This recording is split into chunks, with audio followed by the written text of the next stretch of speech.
Yeah, and an East Side staple has shut its doors, leaving both customers and employees shocked and really sad about this. Oh yeah, first at 4, a handwritten sign on the front door of Corky and Lenny's gives notice of the restaurant's closure. A 3 News camera was rolling inside of the restaurant this morning as workers processed the news. Danielle Wiggins joins us live from Corky and Lenny's in Woodmere right now. Danielle, we know this truly is a staple in this community and beyond. How were employees and customers told about this closure today? Well, Laura, as you know, I am standing right in front of the iconic establishment, and a manager told 3 News that Corky and Lenny's, their owner, told them of the closure early this morning. And customers, well, they learned of the closure from that handwritten sign that was on the front door of Corky and Lenny's. Now, that sign, it says that the closure is due to staff concerns. Adam Siegel, a manager at Corky and Lenny's, tells 3 News that the restaurant is short-staffed by 10 to 15 people. He says when they reopened after the pandemic, many of their employees just didn't come back to work.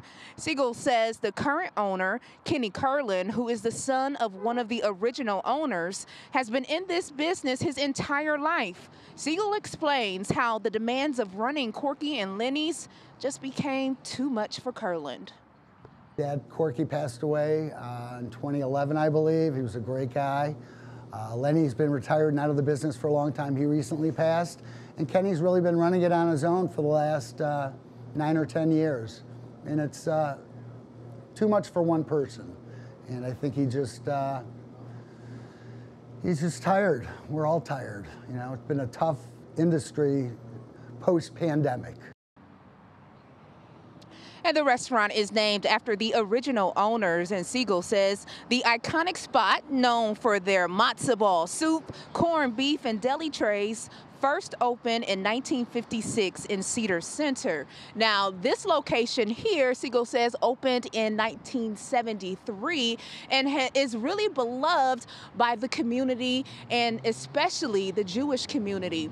And Laura, I must tell you that Siegel tells me that, I mean, many, not me, but he tells 3 News, one of our photographers there, that there are many employees that have been there for decades. One employee has been there for 52 years. And coming up at 5, we'll talk about the emotional response workers had to the news of this closure. Yeah, and like you said, Danielle, emotional for those workers, many of them who have been there for decades, and also the people in this community who really love to go there, who used to line up before those doors even opened. All right, thank you so much. You're live in Woodmere, and we will see you in just a bit. Thanks, Danielle.